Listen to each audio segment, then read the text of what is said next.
Why did tongues of fire appear on the day of Pentecost? To understand the events that took place on the day of Pentecost, we need to go back in time to about 1300 BC to the days of Moses. If you can remember the story about Moses, he fled Egypt, spent a long time in the desert, and on one occasion he was tending the flocks, and in the distance he saw a bush that was burning.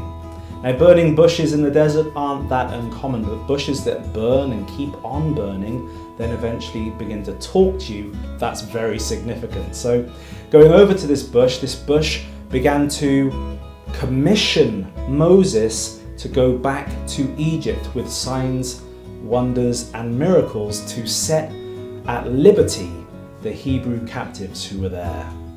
Now, this flame of fire that spoke to Moses through the bush in Hebrew is known as the Shekinah or the Shekinah glory. And the Shekinah glory is the visible manifestation of God's presence, usually in the form of a fiery light and often associated with a cloud. Now, this Shekinah or Shekinah went with Moses and empowered Moses to perform all kinds of wonders and miracles in front of Pharaoh. And as we know, all kinds of dramatic events took place to set at liberty those captives. As the Hebrews were leaving Egypt, we're told that this Shekinah went on ahead of them in a pillar of cloud by day and in a pillar of fire by night. Eventually, this Shekinah took up residency within the Holy of Holies of the tabernacle, and in the days of Solomon, when Solomon built a physical temple in Jerusalem, the Shekinah moved from the Holy of Holies in the tabernacle above the Ark of the Covenant into the Holy of Holies in the new Solomonic temple. However, Israel kept on sinning against the Lord, and in the days of Ezekiel, the Shekinah glory departed from the temple by means of the Mount of Olives.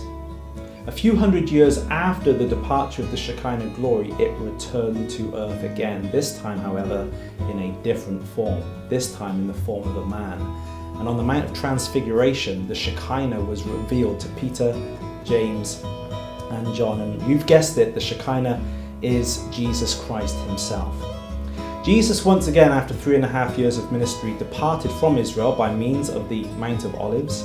And when the day of Pentecost fully came, Jesus sent from heaven the Shekinah glory once again. But this time, not in man-made tabernacles or man-made temples, but this time to dwell within his church, the body of Christ, which is the true temple of the living God. So that's why flames of fire appeared on the day of Pentecost.